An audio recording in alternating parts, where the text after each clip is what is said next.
ہر صورت نبرآزما ہوگی، ان کو کرنا چاہیے، یہ کے لیے لازم ہے۔ اور یہ بہتر ہوا کہ سپریم کورٹ نے سو موٹو لے لی، اور جو بھی ڈائریکشن پاس کرے وہ سپریم کورٹ خود کرے، کیونکہ اگر آپ سنگل ممبر کمیشن بنائیں اور سنگل ممبر کمیشن چاہے وہ چیف جسٹس بھی ریٹائر ہو، لیکن اس کے پاس اختیارات سول جج برابر ہوتے ہیں، تو اس لیے وہ کیا کرتا ہے، رپورٹ کرتا ہے، وہ رپورٹ کسی اتھارٹی کے پاس جاتا ہے،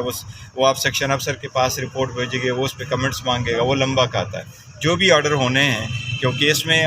یہ جو لفظ لکھا گیا لیٹر میں کہ انٹرفیئرنس آج بھی ہو رہی ہے، اس لیے اس کے لیے بڑے سارے آرڈر کرنے ہوں گے تاکہ سپریم کورٹ انشور کرے کہ یہ انٹرفیئرنس کس طریقے سے ختم کیا جائے، کم نہیں بلکہ ہر صورت ختم کیا جائے، یہ تو آئینی تقاضا ہے۔ خبریں ہیں لاہور میں بھی 3 ججز کو کچھ مسول میں آج۔ دیکھیں، یہ جس نے بھی شرارت کی ہے اس کے تو تہ تک جانا چاہیے، یہ میرا خیال ہے سیریسلی لینا چاہیے، اور مجھے امید ہے انشاءاللہ تعالی ہمارے جو ادارے ہیں وہ اس کے گروہ تک پہنچ جائیں گے کہ کس نے اس قسم کے لیٹر بھیجے۔ مروت صاحب سے بھی کچھ ذمہ داریاں جو دی تھی وہ بھی واپس لے لی گئی ہیں، کچھ مروت صاحب سے نہیں، مروت سے کسی نے کوئی ذمہ داری واپس چل رہی تھی کچھ سوشل میڈیا کے اوپر۔ صاحب گزشتہ رات سے خبریں چل رہی ہیں کہ عمیر نیازی صاحب اور شیر افضل مروت صاحب سے جو فوکل پرسن ان کو اپوائنٹ کیا گیا تھا، کیا ان کو واقعی واپس لے لیا گیا ان سے ذمہ داریاں، یا پھر یہ فیک نیوز ہے؟ نہیں، وہ ہم نے ایڈیشنل لوگ بڑھائے ہیں، ان کو نکالا تو نہیں ہے کسی کو۔ یہ خبریں چل رہی تھی نہیں سر، وہ ساری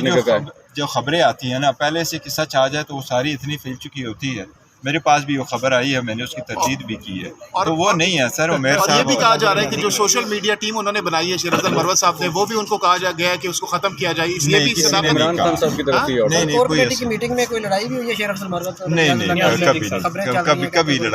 کبھی لڑائی نہیں، نتھنگ، نیور۔ پچھلے دنوں تو ہوئی تھی۔ نہیں ہوئی، کوئی لڑائی نہیں ہوئی۔ دیکھو، اگر ہم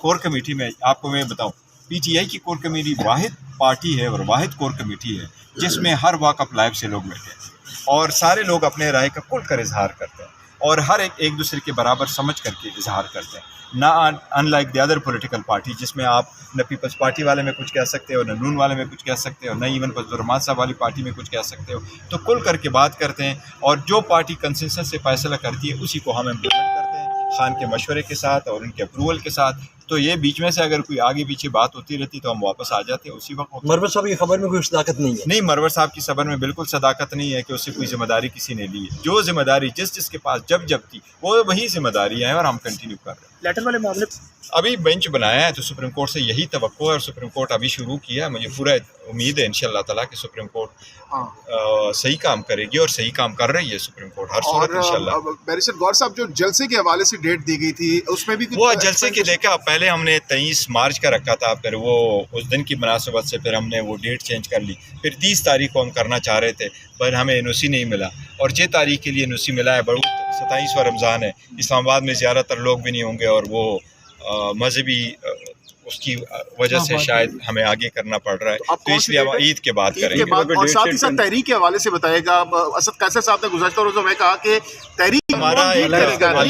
الائنس دیکھیں، ہم ایسی الائنس بنا رہے ہیں جس میں وحدت المسلمین پارٹی بھی ہوگی، اختر مینگل صاحب کی پارٹی ہے، محمود خان اچکزئی صاحب کی پارٹی ہے، جماعت اسلامی بھی رات کو کل آئے تھے، لیاقت بلوچ صاحب آئے تھے اور ہماری میٹنگ ہوئی ہے، انیشل ڈراپ سا بنا ہے، اور ہم صرف اور صرف ایک کے لیے جا رہے ہیں کہ ہمیشہ کے لیے الیکشن میں دھاندلی نہ ہو، اور یہ عوام کا مینڈیٹ ہے، اور عوام کے جس کو چاہے اور پسند کرے اور جن کو ووٹ دے دے اس میں انٹرفیئرنس کسی صورت نہ ہو، اور ہم چاہتے ہیں عدلیہ مکمل طور پر آزاد، اور پولیٹیکل سسٹم جو ہے وہ وداؤٹ فیئر اینڈ فیور آگے کی طرف بڑھے۔ الائنس جو بنا رہے ہیں تو وہ دھرنا دیں گے جیسے 2013 نہیں، دھرنے کا کوئی نہیں ہے، احتجاج جگہ جگہ ہمارے جو جلسے ہوں گے وہ ہوں گے، اور عوام کو ساتھ ملا کے کرنا چاہ رہے ہیں، اور نیشنل انٹرسٹ میں کرنا چاہ رہے ہیں۔ دیکھیں، یہ سب کا ڈیمانڈ ہے کہ آپ کے جو الیکشنز ہو اس میں کبھی ریگنگ نہ ہو، یہ لازم ہے کہ ریگنگ نہ ہو، عوام کسی ایک کو ووٹ دے دے کوئی اور آ جائے، یہ ایسا نہیں ہونا چاہیے، تو اس لیے لارجر انٹرسٹ آف اسٹیٹ۔ اور بیرسٹر صاحب کیا دھرنا نہیں ہوگا، دھرنے کا کوئی فیصلہ نہیں ہوا، ہم وہ آن اینڈ آف ہم احتجاج کریں گے، اس کے لیے ساری پارٹیز جو ہے نا ایک ہی بینر سے چلیں گے، اور لیکن حکومت کو دھرنے کا 5 سال کوئی نہیں۔ مکمل کرنے دیں گے آپ لوگ؟ دیکھیں، ان کے پاس مینڈیٹ ہی نہیں ہے، 5 سال کیسے یہ پورے کرے گی؟ ہماری تو خواہش ہے کہ جو بھی حکومت ہو وہ اپنا مدت پوری کرے، لیکن یہ حکومت تو ہو، پبلک عوامی حکومت ہی نہیں ہے۔ فضل الرحمان صاحب ساتھ نہیں ہوں گے؟